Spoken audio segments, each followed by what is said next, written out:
Ladies and gentlemen on YouTube, my name is Robert Serrano Jr., and I am the natural born thriller because I'm the natural and I'm born to be the thriller. And if you don't like it, beat it because no one wants to be defeated.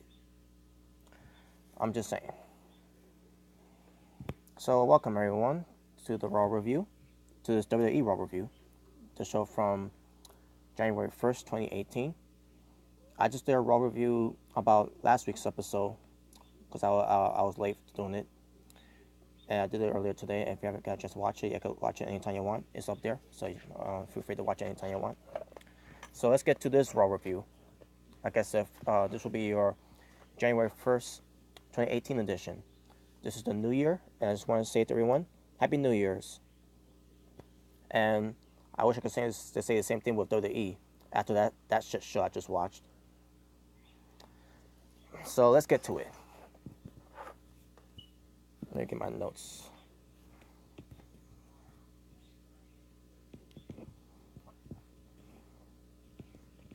And a lot has happened too on the show too, by the way. When it comes to announcements for the Royal Rumble, not just for the males Royal Rumble, but for the females Royal Rumble as well.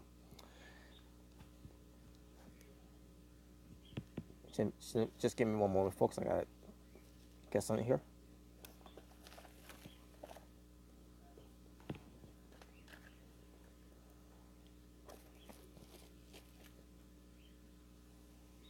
All right, now I can get started. So, for this WWE RAW results, for this RAW review, like I said, from January 1st, 2018, they were in Miami, Florida. Your commentators were Michael Cole, Corey Graves, and Booker T on commentary. So the show opened up with Kurt Angle and Alexa Bliss. Alexa Bliss is complaining about, Kurt Angle when it comes to Asuka's bad behavior. And basically, Kurt Angle basically reward Asuka for that bad behavior by putting Asuka in the match against Alexa Bliss in a non-title match. So basically, Alexa Bliss tried to weasel her way out of this, but Kurt Angle was not having that. The match is still happening. And all of a sudden, Kurt Angle's music starts hitting, and that means he's going to head to the ring to start making announcements. So yeah, and Alexa Bliss had a look on her face like she's disgusted and whatever.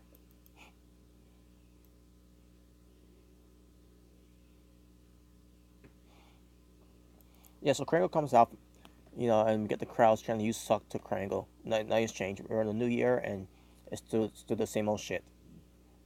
With the same old WWE zombie fans.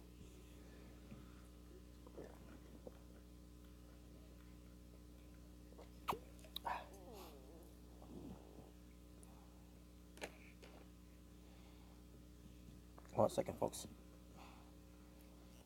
All right, I can continue. So Kramer comes out to say Happy New Year's to everyone, and then he announced about the Raw. It's going to be celebrating the 25th anniversary, which is going to be in 3 weeks' time. Then we get to about, Kramer makes an announcement that John Cena has officially entered the Royal Rumble. And I'm like, fuck this. Yeah, so John Cena's going to be in the Rumble. Fuck in A.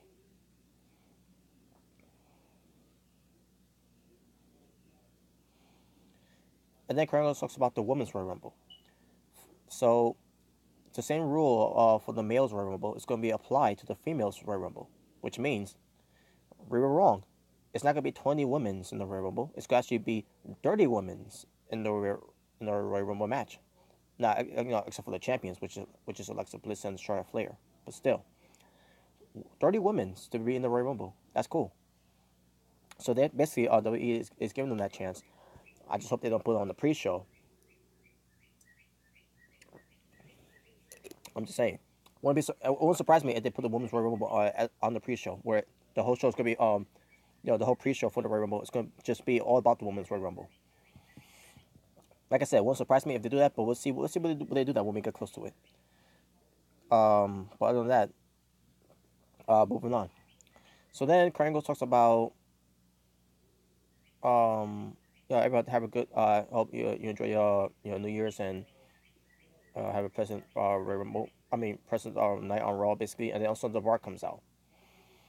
So the Bar comes out to complain about to Kurt Angle about this whole thing with Jason Jordan and Seth Rollins winning the Raw Tag Team titles against them, and also they show a clip of the main event from last week where the team of Jordan and Rollins defeated the Bar, and they show a footage that we didn't see on TV, and the footage that we didn't see on TV was Kurt Angle applauding and hugging Jason Jordan, and this is what led to the complaints for the Bar that the reason why they give Jason Jordan this opportunity is because of favoritism, because they're doing this whole angle where Kurt Angle son is Jason Jordan.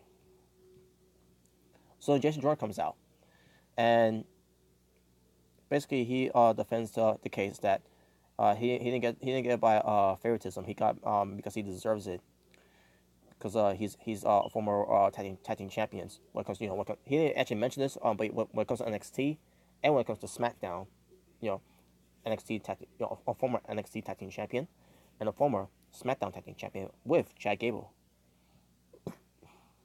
Like I said, he didn't mention that, but I just want to remind people that for those who don't know about American Alpha.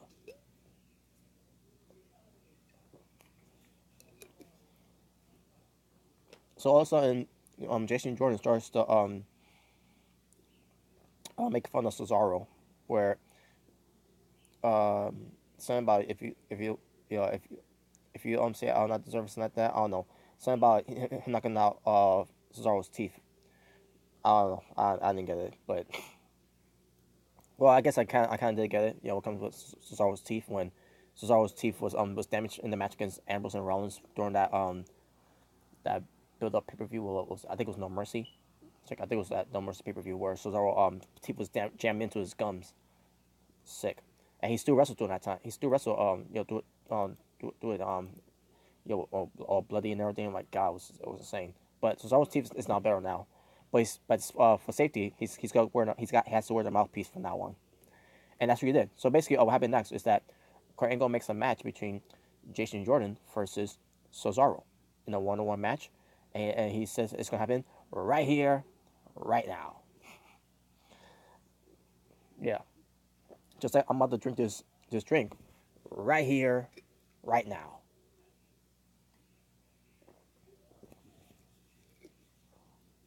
Just like I'm going to tell you, my name is Robert Serrano Jr. because I'm the natural born thriller right here, right now.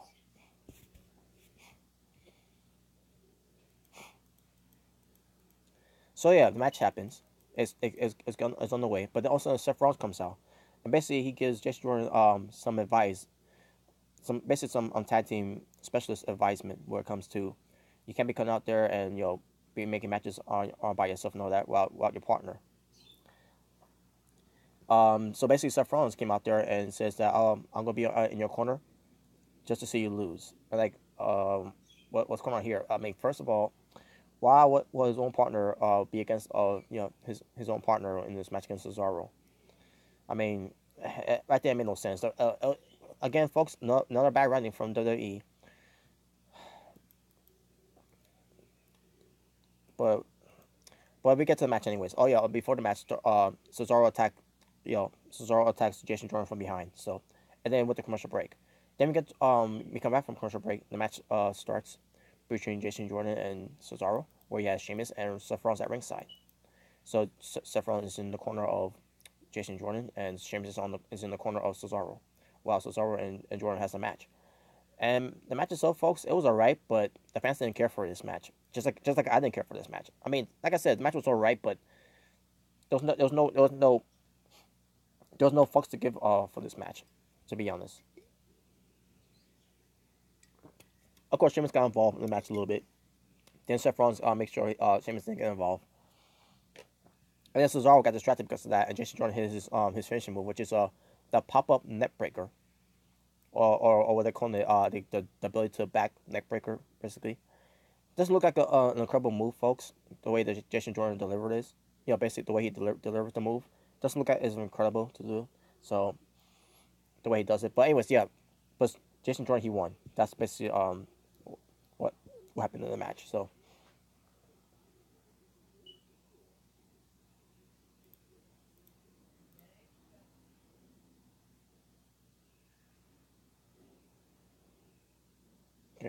I'm sorry, I was being distracted here. So yeah, the match itself, I think it was decent, but nothing great, nothing good. Renee Young interviews Roman Reigns. Don't care about Roman Reigns, what Roman Reigns says, other than he talked about how Samoa Joe hurt Dean Ambrose, storyline wise, and he's that Samoa Joe's a punk, and he punked him out last week and all that, and he said hopefully he doesn't get himself disqualified against Samoa Joe, because if he gets, because the match that they set up here was that Samoa Joe was going to get a rematch against Roman Reigns for the Intercontinental Championship, and if Roman Reigns gets himself disqualified, then he will lose the Intercontinental Championship. But we'll get to that later. Bray Wyatt defeats Apollo Crews. Titus O'Neil and Dana Brooke, when it comes to Titus Worldwide, man, that is so irrelevant at this point, folks. Before it immediately goes somewhere, but then all of a sudden WWE decided to just kill the momentum of this whole Titus O'Neil, when it comes to Titus Worldwide, and it sucks. They could have had something here, but no, they killed it, just like WWE always does when it comes to any type of gimmicks that they come up with. So yeah, I just want to point out that Dana Brooke was on the apron. Why? I don't know. She can't coach. She can't coach Apollo Crews while she's off the apron. But also in Bray Wyatt scares Dana Brooke off the apron. Dana Brooke falls on top of Apollo Crews. It was fucking terrible. It was fucking acting. The acting was fucking terrible. And Bray Wyatt wins, like I said. So yeah, nothing special here. Other than Matt Hardy coming out. Actually, he didn't actually come out. He was on the screen. And sure enough, they go again. Once again, folks. Bray Wyatt, Matt Hardy has shown up, and the back of the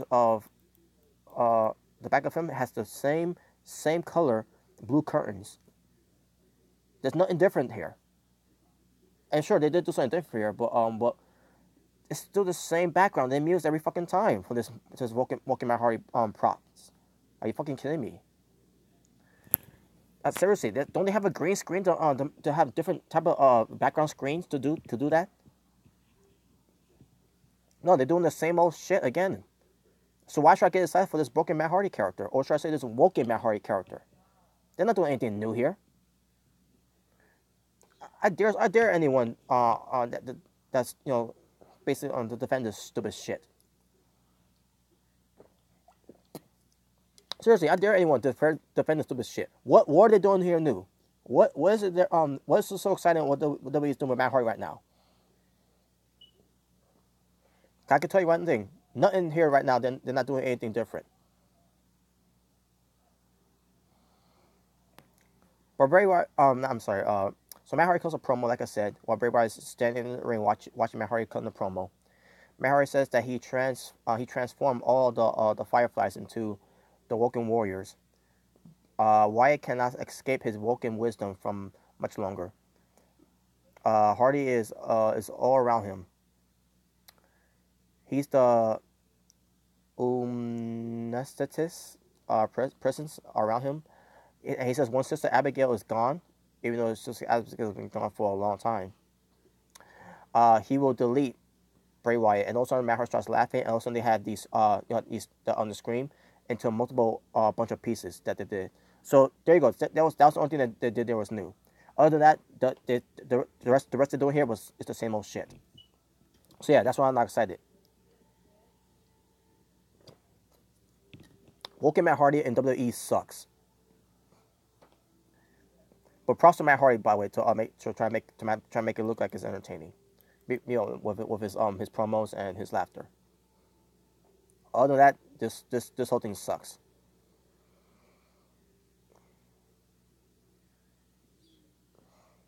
I'll tweet about that later, by the way. Nia Jax, she got I believe it was soup in her hand because she's gonna see Enzo Amore, and I'll get to what's going on with Enzo Amore, by the way. But Nia Jax was stopped by Alexa Bliss because Alexa Bliss wants Nia Jax to be in her corner against Asuka, and Nia Jax says I can't. I gotta be with Enzo. He's sick and everything, so she got him soup. And Alexa Bliss is like, Enzo Amore, really? And like, yeah, I agree. But she says, I hate to do this to you, Nia. It's either him or me. And then Nia Jax says, I'm sorry, the Zeus can't call. And then obviously that means Nia Jax is going to Enzo Amore, and I guess that means that Nia Jax has dumped Alexa Bliss. Maybe. So yeah, and that was our number, and that was our number one, folks. Talking about wrestling for our number one, 2 matches, and one of them was fucking cheap.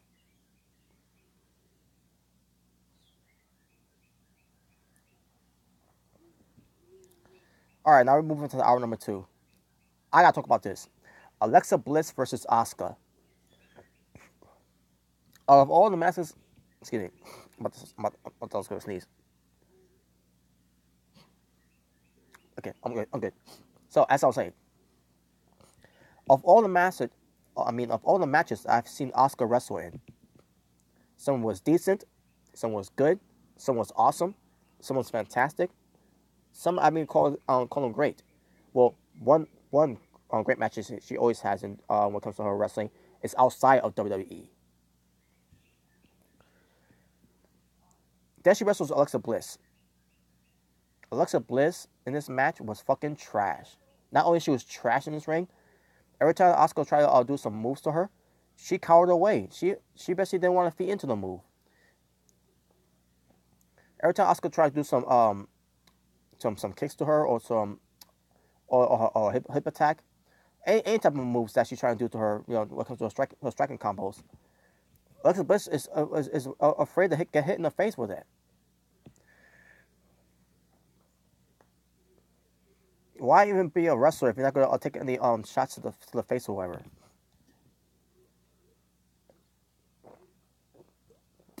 So yeah, of all the bad matches, of all the matches hold on a second. What the hell is this? Sorry, I got a notification here. So yeah. Yeah, so of all the matches I've seen Asuka in, this is the worst. Next to Lisa Fox, next to Dana Brooke. This was terrible. And I don't blame Asuka. I blame Alexa Bliss. She's fucking trash. What the fuck's going on with her now? Why also now she's fucking trash? Before she used to try to put on some decent matches, or sometimes when she cares if she cares enough, she'll pull a good match. This was trash. And this is why I'm done with Alexa Bliss. Her performance in the ring fucking sucks. And she sucks. So, Alexa Bliss ends up winning the match, which I'm glad she did. She won by with the armbar. And then you have like a call on commentary saying, Asuka's going to get an opportunity with the title in the future. Like, but why couldn't she get the title against her on that night then? I hate when WWE does that, by the way. If you beat a champion, you get the opportunity against to fight the champion for the championship title again. But why couldn't you just make that match as a championship match? This makes no fucking sense, folks. And I get it, she's in the Royal Rumble. I guess she's in the Royal Rumble because she made her announcement last week that she's going to be in the Royal Rumble. But still, it's throwing stupidity here, folks. It's bad writing, bad booking, and I fucking hate it. Fucking hate it. All right, forget that. Well, fuck Alexa Bliss. Let's get to Samoa Joe's promo. I gotta talk about this because I complained about this. I was complaining about this hours ago about when I did the Raw review. When it comes to last week's episode of Raw. So last week's episode of Raw, Renee Young was interviewing Samoa Joe about the whole thing with having do you have any remorse for what you did to Dean Ambrose? Keep in mind, Renee Young and Dean Ambrose are a married couple. And last week Raw, WWE failed miserably to have Samoa Joe talk about Dean Ambrose. They had Samoa Joe talk about Dean Ambrose, but then they had Samoa Joe reference Dean Ambrose and Renee Young, being together, being a couple. Like Samoa Joe talking about, how's your husband and all that. None of that. This week, however, let's get to the promo. So Renee Young, she had a disgusting look on her face because she about to interview this next person. And wait a minute, she had this disgusting look on her face, and then all of a sudden she announced Samoa Joe. Like, oh, okay. Okay, so that's good because Renee Young, who's married to Dean Ambrose, is disgusted that what happened with Dean Ambrose because of Samoa Joe, which is why she's disgusted with Samoa Joe right now. So she asked, he doesn't even have to defeat Roman Reigns to win the Intercontinental Championship title tonight. Basically, that's the question. Basically, she was asking Samoa Joe a question, and then, basically, what comes to the Intercontinental Championship title against Reigns. So Samoa Joe says he'll defeat him just like he has in the past, which he has. When it comes to Roman Reigns being protected. Let's not forget Roman Reigns. The reason why he lost to Samoa Joe because Roman Reigns was protected when it comes to distractions, and numerous times that happened with Braun Strowman. Where Braun Strowman being on the guy just distracting Roman Reigns for Samoa Joe to get the win over Reigns. So Samoa Joe says he owns Reigns and he has exposed Roman Reigns. No, actually, Roman Reigns exposed himself for being a trash wrestler back in 2014 at SummerSlam against Randy Orton, where he's not good. He's not that good at all. And he says, due to him, he said the Shield will never be champions together again. And then this is why I praise WWE for this one. WWE referenced Dean Ambrose is a stay-at-home husband living off his wife's paycheck. Which, by the way, he was referring to Renee Young. And Renee Young had the look on her face. Like, that she's disgusted, that she's, oh, yeah, whatever. Like, oh, come on, Renee Young, you gotta do it better than that. You gotta show more anger better than that. But I love the fact that Samoa Joe was being a savage in this promo, talking about Dean Ambrose is a stay-at-home husband living off his wife's paycheck. Which, by the way, Dean Ambrose, since he's no longer on the clock because he's hurt. Samoa Joe's right. He's got to stay at home while Renee Young is doing all the work, picking up all the paychecks and all that for those two, because they're happy, they're a married couple, together do us part.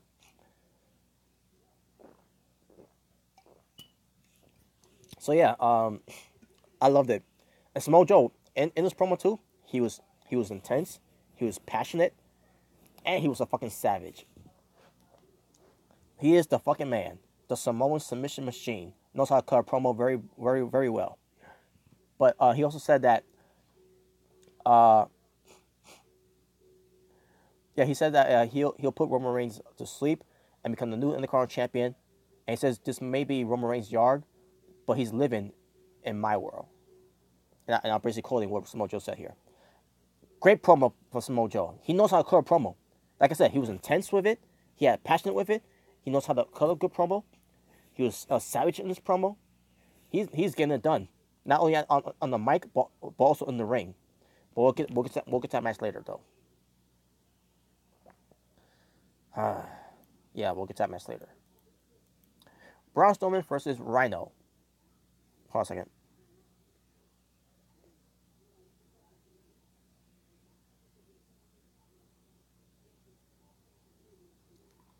But yeah. So Braun Strowman versus Rhino with Heath Slater at ringside. So Rhino and Braun Strowman are having a match. Also, Heath Slater gets on the apron, and basically he's trying to roof off for Rhino, kind of like how Dana Brooke did for Apollo Crews earlier on the night. So Braun Strowman is telling Heath Slater to get off the apron, and Slater was like, "What are you going to do?" and all that, right? So Braun Strowman leaves the ring. He gets the microphone. He says, "You could either stand there and be a cheerleader for your partner, or you could get in the ring and we could have this basically settle this in a handicap match."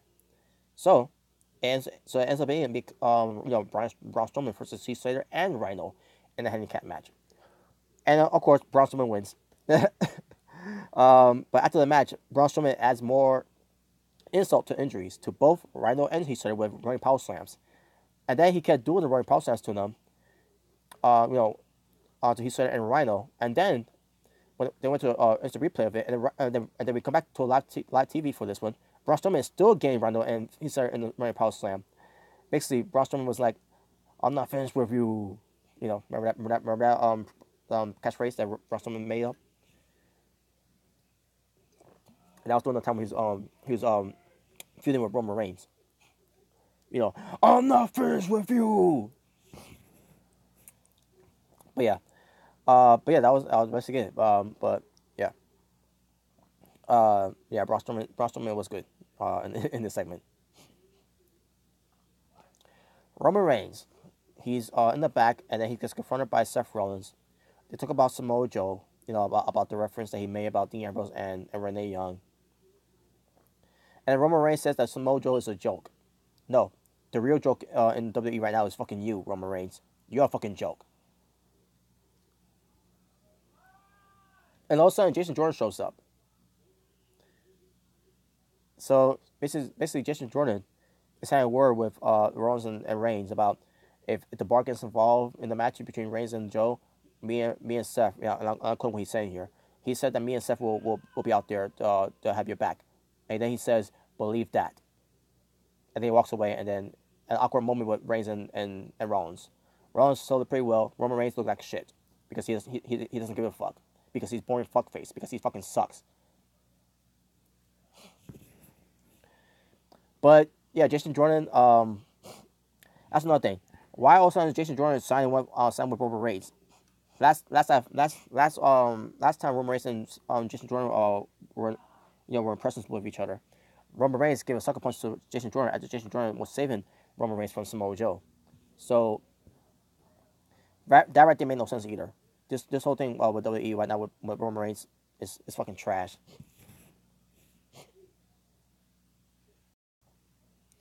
Next we get the best of Raw. When it comes to celebrating the 25th anniversary of Raw, which is going to be coming in 3 weeks again. So they show a clip of the memories of Monday Night Raw. When it comes to D Generation X, when it comes to Triple H, excuse me, Triple H, X Pac, China, Road Dogg, and Billy Gunn, all invading WCW. Remember that segment where they did during the Attitude Era? Yeah, so they show that one. So whatever. Braun Strowman is walking backstage. Also, he gets confronted by Kane. Yeah, you heard me right. Braun Strowman was confronted by Kane. So Kane says he wants to talk to Braun Strowman. And it's about Brock Lesnar, which, by the way, Brock Lesnar ends up being on the show, but I'll get to that later. So Kane says that he and Strowman should work together to wear down Brock Lesnar. When it comes to for this whole build up for Royal Rumble, when it comes to the triple threat match between Lesnar defending his title against both Strowman and Kane. So Strowman says that he doesn't need you or your plans, and he says, "I will take care of Brock Lesnar on my own terms." Basically, he's gonna do it on his own. And that was it. That was the segment, and I was like, okay, I also put this segment there. So we see Kurt Angle backstage on his phone. And he gets basically he has Finn Balor in the office, basically, the general manager of Raw. Kurt Angle being confirmed by Finn Balor, and basically Finn Balor has decided to enter the Royal Rumble because Finn Balor keeps talking about how he's the first ever Universal Champion, and he says that he never got an opportunity to get his one-on-one opportunity for the Universal Championship, which it was supposed to be against Brock Lesnar at the Royal Rumble. But this man said, no, we're not going to give it to Finn Balor because Finn Balor's not over enough. So that's why they did this whole thing with Lesnar, Kane, and Strowman for the Royal Rumble for the Universal Championship instead of Finn Balor. But yeah, Balor says that he's going to enter the Royal Rumble. That way he could get his opportunity. Which, by the way, he's not going to win it, by the way. But it's nice that he's going to be in the Rumble, though. Nice he's going to be in the Rumble. Because last year, it should have been his time to be in the Rumble, but he was still recovering from his injuries. Basically, still rehabbing his injuries, basically.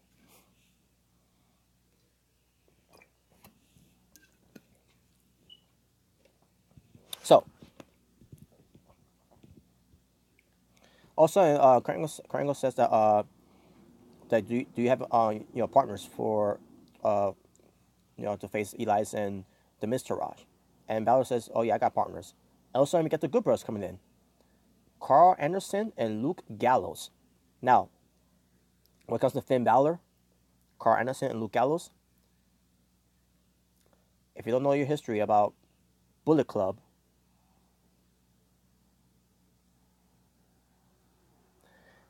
Prince Devitt, aka Finn Balor, Machine Gun Carl Anderson, and Doc Gallows. That's Bullet Club. And finally, WWE decides to finally have Finn Balor, Carl Anderson, and Luke Gallows teaming up together for the first time for God knows how long they could have been doing this with these three guys. Well, to be fair, Finn Balor was hurt, so he was hurt during that time in 2016. So that's a good argument there, but still, But Finn Balor made his return last year.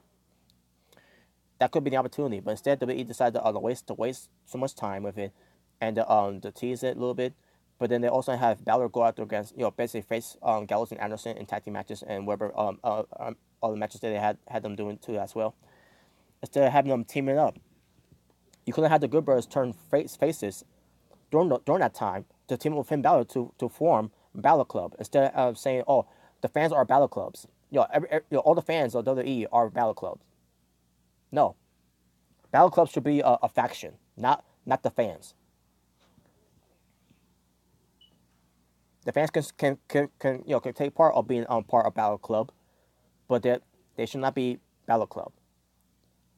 The factions of Finn Balor, Carl Anderson, and Luke Gallows should be Balor Club, and WWE failed to do that, for almost 2 years. Even when we had AJ Styles team up with Carl Anderson and Luke Gallows in 2016, they could have done the Styles Club, instead of just calling them the Club. Stupid.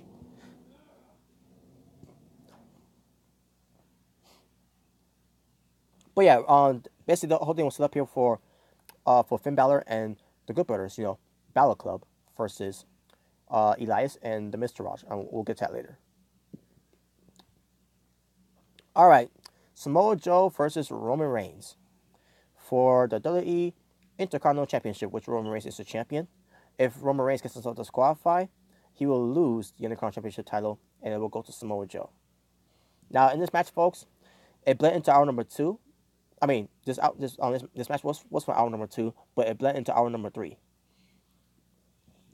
But yeah, in hour number 2, I believe it was for a good 15 minutes. The match was kicking off, and then I believe in the next 5 minutes, it started coming into hour number 3, and of course, it also because of the commercials that got in the way too. That's where the match got longer. Basically, they did 2 commercials on this match. In fact, let me double check. Let me double check this if there was 2 commercials. All right, 1. Yeah, I was right. 2 commercials. So I'm assuming it was like about 20 minutes. If you 20 minutes. I meant to say if you subtract the commercial times that it did here. But the match itself here, Samoa Joe was killing it. Obviously, Roman Reigns missing clotheslines, wasn't connecting the drawback kick. That he does from the apron. Samoa Joe had Roman Reigns pinned on the mat, and Roman Reigns, he fucked it up. He supposed to have his shoulders down, and the referee was checking to see if his shoulder was up and everything. And Roman Reigns fucked that part up, by the way. He supposed to have his shoulder down, and he forgot to put it down. That's what I fucking mean. This guy's fucking trash. He had one thing to do, and that's have his shoulders down, and he failed to have one of his shoulder down. Fucking garbage. So, Samoa Joe obviously, was doing all his moves, except for the Muscle Buster, because WWE doesn't want him to do the Muscle Buster. I mean, I'm not saying he was trying. I'm not trying to say he was trying to go for it. I'm not even trying to say he was teasing to do it or attempt to do it. I'm just saying, that was Samoa Joe's finishing move, but WWE won't let him do that. So, anyways, Roman Reigns goes for a Superman punch, which basically look like fucking shit. That's how to describe Roman Reigns' Superman punch. Looks like shit. Also, Samoa Joe shoves Roman Reigns to referee John Cone, who's the official referee of this match. John Cone is trying to tease. He's going to disqualify Roman Reigns. Roman Reigns is trying to beg him, no, don't disqualify me. Then Samoa Joe goes after Reigns. The way it was done was so fucking stupid, by the way. So Samoa Joe goes for a United Slam. Obviously, Reigns kicked out.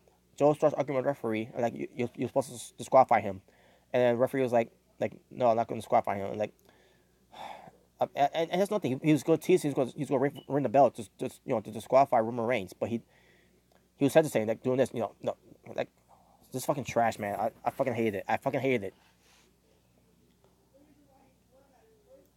So then Roman Reigns pulled out his golden shovel, because now he owns that claim. He pulls his golden shovel spears the living fuck out of Samoa Joe, and buried Samoa Joe in this fucking match. So yeah, this became the Roman Reigns Intercontinental Championship Open Burial once again. Samoa Joe ends up being another victim into that list for Roman Reigns. Now I'm trying to remember who was the first one. I'm trying to remember who was the first guy. I think it was Elias. It was Elias, and then it was Cesaro, and then it was Jason Jordan.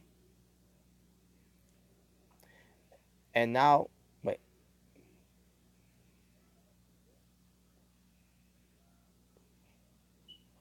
Well, I wish I could find out, but I should have wrote down by the way. But I'll go back to relive.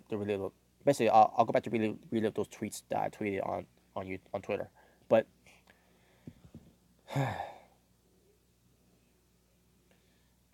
WWE, you're fucking stupid.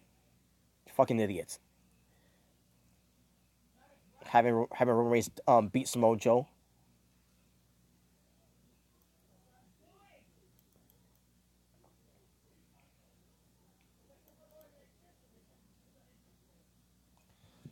So after that, yeah, I'll move on. Samoa Joe does a good job on the promo, does a good job in the ring, and then he gets shit on by WWE by having Roman Reigns beating him.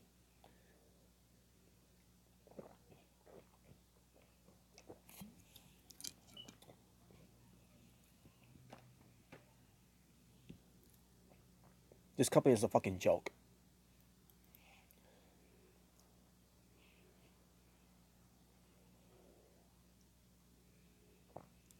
So next we get Kurt Angle. He's smiling backstage, after seeing Roman Reigns retain his Intercontinental Championship title, and like, fuck you, WWE, fuck you.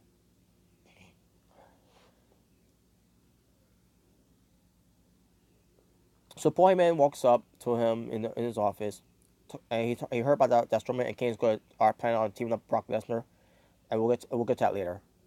But I didn't care at this point, folks. I didn't. After Samoa Joe lost to Roman Reigns, I didn't give a fuck about the show anymore. I mean, I still watched the show. I didn't care about this next match that they did here, but after seeing that shit with Samoa Joe losing to Roman Reigns, I didn't give a fuck about this show at this point. This show automatically gets a double thumbs down for this Raw show. What a fucking stupid way to have Roman Reigns beat Samoa Joe. There was no reason for Samoa Joe to lose to Roman Reigns. No reason.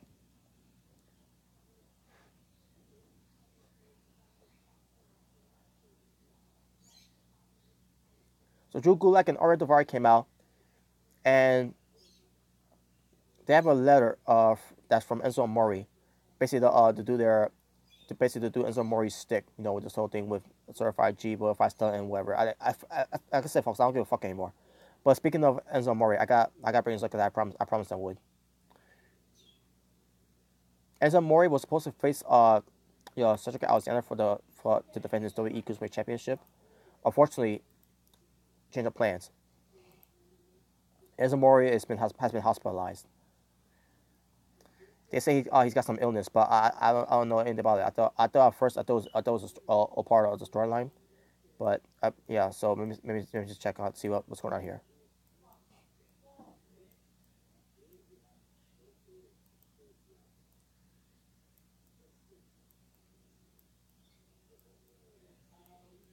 All right, let me see. WWE Cruiserweight Champion Enzo Amore posted on Instagram stories on Monday, noting that he was in the hospital in Miami, where Raw took place tonight, which obviously, yeah, it did. For an illness, sporting an IV in his arm. What the hell does that mean? Oh, I see it here. Okay, hold on a second. Maybe read the rest of this. Enzo was said to have been sent to the hospital by WWE to get a look at earlier Monday afternoon, according to a new report by Mike Johnson from PW Insider. It should be also noted that Enzo Amore did not work Sunday WWE live event where we're doing the tour. He had been defending the Cruiserweight Championship against Kalisto. Oh my God, again. They had that match on the event I went to too as well at Madison Square Garden. Whatever. But Enzo More's schedule a WWE Cruiserweight Championship defense against, like I said, Cedric Alexander on Raw, but it is unknown if that will ever take place of this writing. So, all right, so here it is. Update as of 7:32 p.m. Okay, that was later. That was earlier today. Earlier tonight. Enzo basically released a new Instagram video, knowing that he was released from the hospital and was heading back to Raw. So it appears his match with Cedric Alexander is still on. No, it wasn't, folks. I watched the episode of Raw. It didn't happen.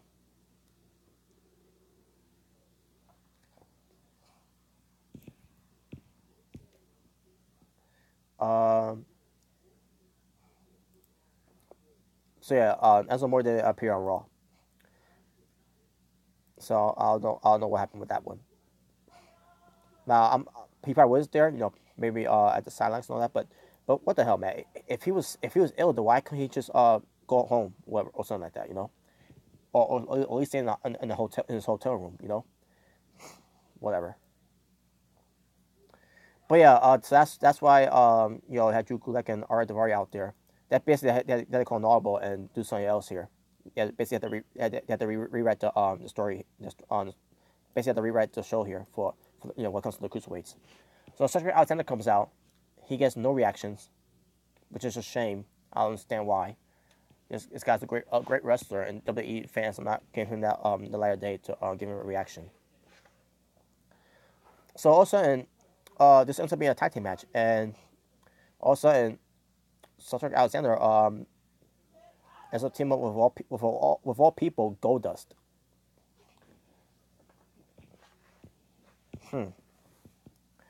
So they had a match. I didn't care for the match, folks. I didn't watch the match, but Goldust and Cedric Alexander, they won.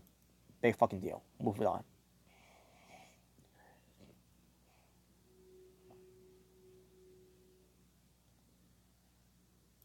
All right, now let's get to Elias. By the way, Tomorrow Wrestling, I believe it was two matches that happened in hour number 2. Let me just double check. Oh no, 3 matches, because the other match that involved Braun Strowman because it was cheap. So basically, yeah, Tomorrow Wrestling for hour number 2, 3 matches. But yeah, let me get back to hour number 3 though. So we get Elias coming out to clear a promo that WWE once again stands for Walk with Elias. And he asks everybody who wants to walk with Elias. And he has two talented singers to sing along with him. And it's the Miztourage, which is both Bo Dallas and Curtis Axel. And the performance, folks, for all 3 of them was terrible. Bo Dallas and Curtis Axel, they were terrible. Elias, for some reason on that night, was terrible too. And he tried to get some heel heat by insulting The Rock, because The Rock is from Miami, Florida. The Rock, Dwayne Johnson. But it failed miserably. I tried to care, folks, but I couldn't. And I wonder why I couldn't care for that. Yeah, because WWE had Roman Reigns defeat Samoa Joe, those fucking idiots. So that's why I didn't fucking care. But you got the Good Brothers coming out to interrupt, which is Carl Anderson and Luke Gallows. And then you got Finn Balor coming out. So yeah, Bálor Club versus Elias and Miztourage. Match itself, pretty decent. But your winners were the Bálor Club. They worked like a cohesive union because, because they're a Bullet Club. These guys are the original Bullet Club members. When it comes to Finn Balor, aka Prince Devitt. When it comes to Carl Anderson, aka Machine Gun Carl Anderson. And when it comes to Luke Gallows, a.k.a. Doc Gallows. Bullet Club are in WWE, but not as Bullet Club, though, but as Bálor Club. Too sweet.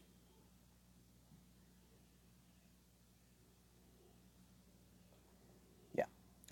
But yeah, as far as this faction, which I'm assuming that's WWE did here, And I'm assuming that WWE had turned Carl Anderson and Luke Gallows baby faces. Hopefully, this is what the WWE is doing right now, having Finn Balor to work with Anderson and Gallows. Finally, about time, right? So hopefully we'll see more of this. But I gotta tell you right now, folks, it's not gonna live up. This whole thing what WWE is doing with Balor, Anderson, and Gallows, Balor Club, it's not gonna live up to Bullet Club. It's just not. It's the same thing I said about when it comes to Woken Matt Hardy. It's not gonna live up to the broken Matt Hardy. It's just not. WWE can try to do that, but it's not gonna work. It's gonna fail miserably. Now, are people excited that Anderson, Gallows, and Balor are together? Yeah, because we've been waiting for this for a long fucking time, WWE. And again, maybe because they couldn't do it right away because Finn Balor got hurt back in 2016. But he came back in 2017 last year. And they got Anderson and Gallows with Balor in that same roster. The same roster I'm covering right now, Monday Night Raw. And they could have done that right there and there. But they couldn't have Anderson and Gallows turn babyfaces during that time from last year. But they didn't want to do it because they're fucking lazy. WWE are lazy. Let's just face the facts. They're fucking lazy. Because and putting that aside, you still got WWE doing their laziness when it comes to Matt Hardy's background, where it's still a fucking blue curtain.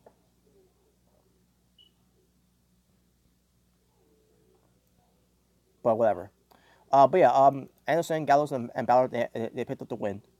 Battle Club. Hopefully that's gonna remain the thing for WWE to try to keep us excited. But I doubt that they will.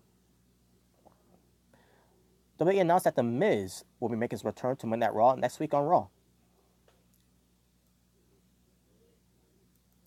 And I'm gonna skip ahead. Main event: Brock Lesnar took the main event slot, where he's basically Paul Heyman comes out to address this whole thing with Brock Lesnar going to the Royal Rumble to defend his Universal Championship against Braun Strowman and Kane in a triple threat match. And Paul Heyman explains about the triple threat match when it comes to triple threat rules, and he talks about how Brock Lesnar just had to lose a match to lose the title, and like we know that already. Like, what the fuck is this? And it's not Paul Heyman's fault. It's WWE's fault for doing this shit. They do this all the fucking time. To remind us about how the triple threat match rules apply and everything. And it was fucking the promo was fucking trash. But at least Paul Heyman was doing his best to keep us excited for that. But let's be honest, folks. I really didn't pay attention to the promo because I knew it was gonna be that. I knew it was gonna be this type of promo that was gonna be happening. That Heyman was gonna do. While Brock Lesnar just stands there and do nothing. But he also talks about and also Heyman also talks about the Rumble. When it comes to Dream Man in the Rumble, where one was going to win to face Brock Lesnar for the Universal Championship at WrestleMania. Well, I can't wait to hear the day when WWE is going to have Roman Reigns be in that Rumble.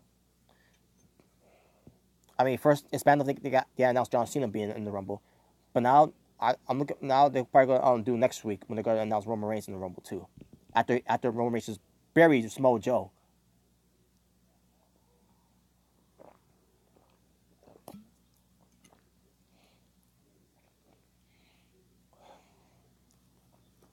But no WWE, they probably won't announce that yet until they get the Miz and Roman Reigns thing out of the way first. Because since Miz is coming back next week, Miz is going to probably ask for a rematch for the Intercontinental Championship title because he owes a rematch of it because he was last Intercontinental Champion before Roman Reigns took the belt off of him.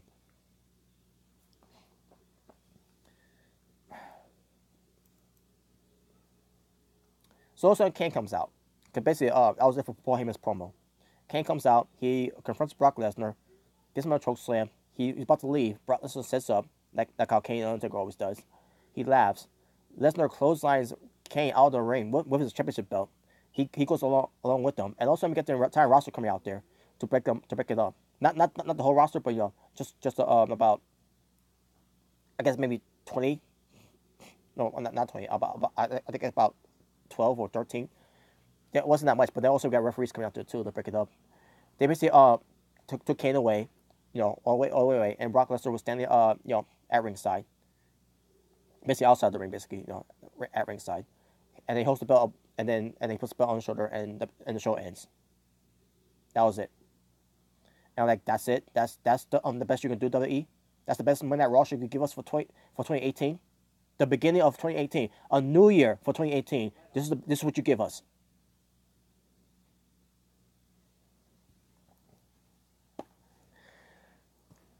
Talking about wrestling for hour number 3. I believe it was 3 matches. Let me just double check.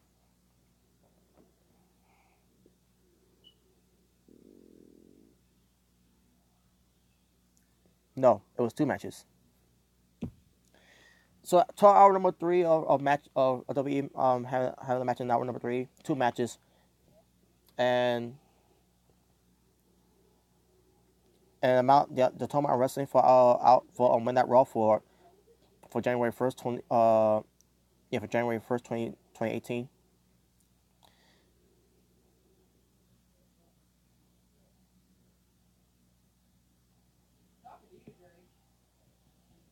Seven, I believe. Wait, let me double check.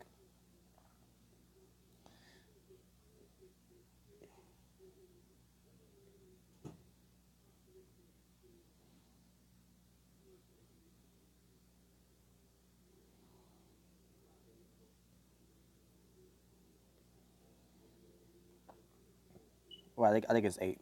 Maybe count one more time.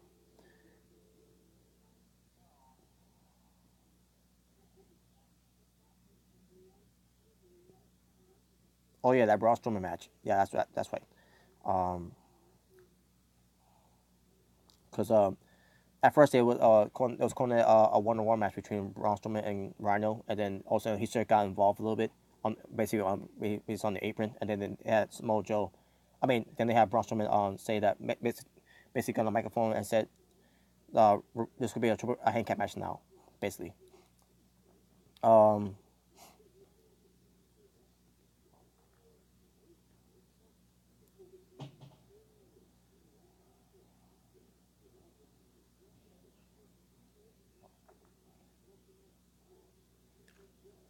Okay, 7. Yeah. Talking about wrestling for WWE RAW for January 1st, 2018. 7 matches that they had. So my overall strength for the show, well, WWE, you have Samoa Joe lose to Roman Reigns, 0 out of 10. Fuck Monday Night Raw. This fucking show sucked. From top to bottom. This show was fucking garbage.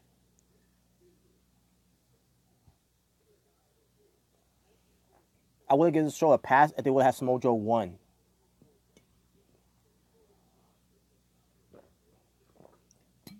But WWE is so fucking stupid that had Roman Reigns bury Samoa Joe in that match. Fuck that. 0 out of 10. Roman Reigns should have not beaten Samoa Joe tonight. So, and with that being said, I'm done. So, thank you all for watching. If this is your first time watching me on YouTube, my name is Robert Serrano Jr. Please subscribe to me. If you like this video, give it a like. If you dislike this video, give it a dislike. Choice is yours. And there you go. So, you all take care. Have a good night. I'll talk to you all when it comes to the SmackDown and 205 Live review. When it comes to the late start of it from last week. And then after the show I watched for later on today, I'll do that. I'll do that too. So, with that being said, thank you all for watching. You all take care. Have a good night. Peace on the streets. Talk to you all soon.